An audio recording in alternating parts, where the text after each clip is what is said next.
Hello friends, welcome to my channel कास्तकार recipe. आज आपण बघणार आहोत पालक पनीर कसे बनवायचे।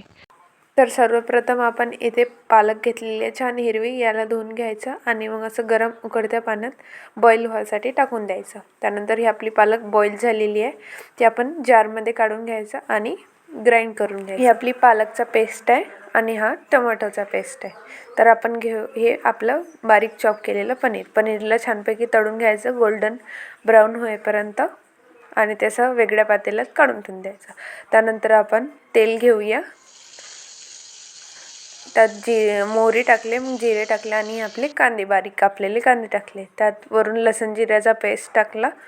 त्यानंतर हे छान असे ब्राऊन कलरचे झाले की यात आपण खोबऱ्याचा आणि भाजलेल्या कांद्याचा पेस्ट टाकू। त्यात थोडासा कोथिंबीर टाकायची आणि मसाले टाकायचे आपले। त्यानंतर आपण हे टोमॅटोचा पेस्ट टाकू, त्याला छानपैकी होऊ द्यायचं असं लालसर झालं होईपर्यंत। त्यानंतर आपण इथे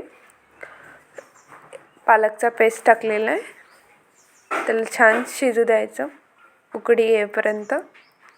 हे अशी उकळी आली की त्यात आपण हे आपले तळलेले पनीर टाकून द्यायचे, ते छान शिजू द्यायचे आणि आपली तयार झाली पनीरची भाजी, पालक पनीर छानपैकी। व्हिडिओ आवडला असेल तर व्हिडिओला लाईक करा, चॅनलला सबस्क्राईब करा आणि बेल आयकॉनला प्रेस करा, जेणेकरून माझे नवनवीन व्हिडिओ तुम्हापर्यंत येईल। थँक्यू।